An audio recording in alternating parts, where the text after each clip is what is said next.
In this locomotive we call home, there is one thing that between our warm hearts and the bitter cold. Clothing? Shields? No. Order. Order is the barrier that holds back the frozen death. We must, all of us, on this train of life, remain in our allotted station. We must, each of us, occupy our preordained particular position. This nation was never meant to be a unit of one.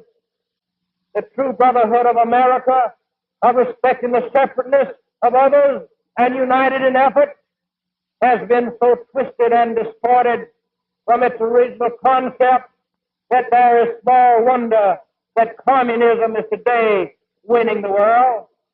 We invite the Negro citizen of Alabama to work with us from his separate racial station, as we will work with him to develop, to grow in individual freedom and enrichment. We want jobs and a good future for both races. We want to help the physically and mentally sick of both races, the tubercular and the infirm. This is the basic heritage of my religion, of which I make full practice, for we are all the handiwork of God.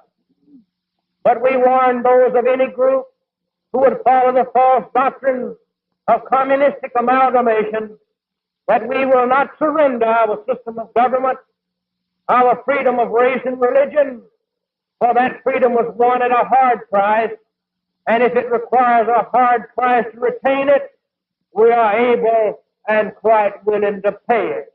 And I say segregation now, segregation tomorrow, and segregation forever. Eternal order is prescribed by the sacred engine.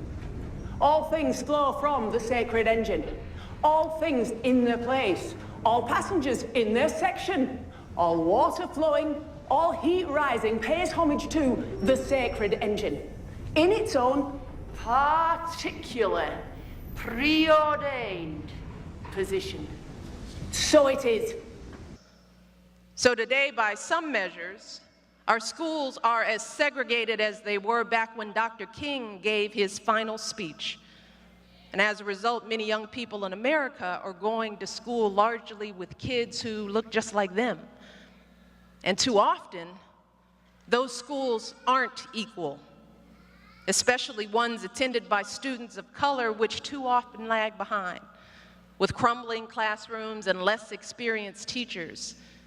And even in schools that seem integrated according to the numbers, when you look a little closer, you see students from different backgrounds sitting at separate lunch tables, or tracked into different classes, or separated into different clubs or activities.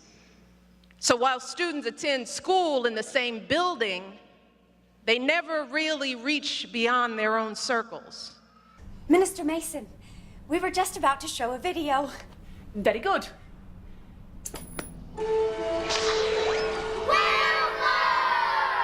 What did the prophetic Mr. Wilford invent to protect the chosen from that calamity? Rumble, rumble, rattle, rattle, it will never die! What happens if the engine stops? We all freeze and die. But will it stop or will it stop? No, no! Can you tell us why? The engine is eternal, yes, the engine is forever, yes! Rumble, rumble, rattle, rattle, who is the reason why? Wilford Young! Wilford, Wilford, hooray! Lovely Lady Liberty, with her book of recipes, and the finest one she's got is the Great American Melting Pot, the Great American Melting Pot. America was founded by the English, but also by the Germans, Dutch, and French.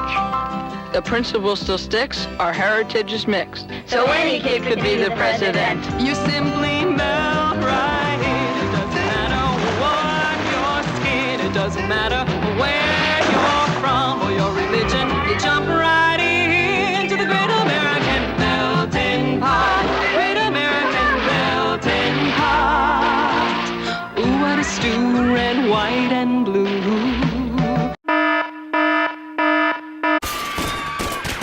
It is not an enviable position on the program to follow David Barton, because I don't know of anyone in America who is a more effective communicator. And I just wish that every single young person in America would be able to be under his tutelage and understand something about who we really are as a nation.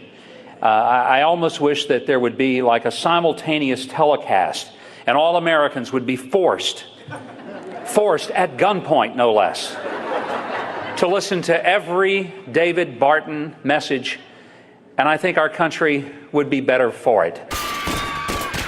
This is in Chicago, 1862. You have 35 minutes for this test, fourth grade geography. Here's fourth grade questions. How many degrees of longitude are there? How many degrees wide are the temperate zones? Name the principal animals of the frigid zone. Look at this one. What portion of the people in the globe are pagans? What portion Christians? That's fourth grade stuff. You see, this old stuff represents true academic rigor. And I say segregation now, segregation tomorrow, and segregation forever. Curtis, everyone has their preordained position, and everyone is in their place except you. That's what people in the best place say to people in the worst place. That's what America is. Not stock photos or airbrushed history or feeble attempts to define some of us as more American than others. And that's what the young people here today and listening all across the country must take away from this day. You are America, unconstrained by habit and convention, unencumbered by what is, because you're ready to seize what ought to be. And we will not grow weary, for we believe in the power of an awesome God, and we believe in this country's sacred promise. May He bless those warriors of justice no longer with us, and bless the United States of America. Thank you, everybody.